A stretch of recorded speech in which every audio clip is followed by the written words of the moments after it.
1832, the last year of Andrew Jackson's first term, was a pivotal year in his presidency.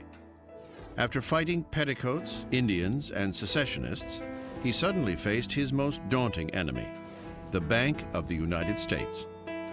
The bank war was absolutely the central political controversy of his administration.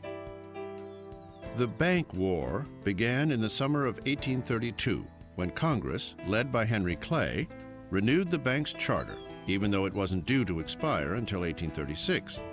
Clay pushed the bill through for political reasons and presented it to Jackson on the 4th of July. It's not immediately clear that Andrew Jackson has a problem with the bank, but once Henry Clay involves himself in the bank recharter, then suddenly it becomes a battle royal that Jackson has to involve himself in. Henry Clay was also running for president that year, and he was supported by the president of the Bank of the United States, a man named Nicholas Biddle.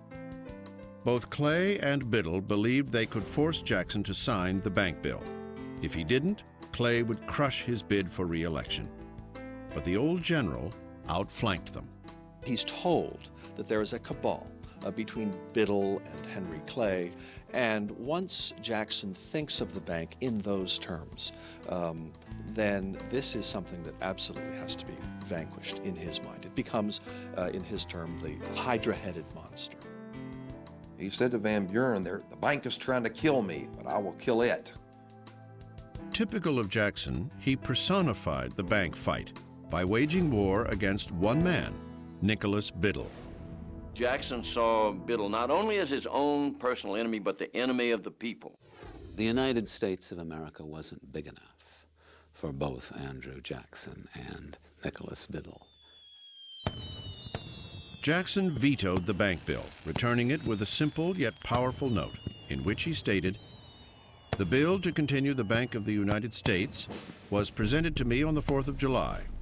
Having considered it with that solemn regard to the principles of the Constitution which the day was calculated to inspire, and come to the conclusion that it ought not to become a law, I herewith return it to the Senate, in which it originated, with my objections."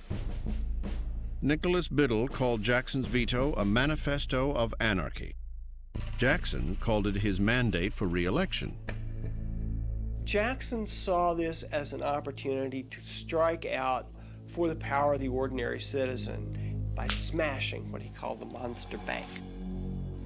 He saw it as an absolute mandate of the people, that he was right and the bank was wrong. In the end, Jackson's popularity won out.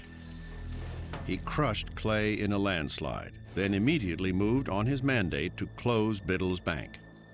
The bank still had 4 years left on its existing charter, and Jackson said, "I don't want to wait 4 years."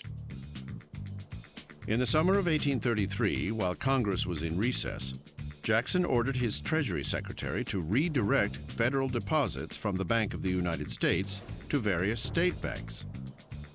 It was a very audacious move, in part because it wasn't even clear that what Jackson wanted to do was legal at all.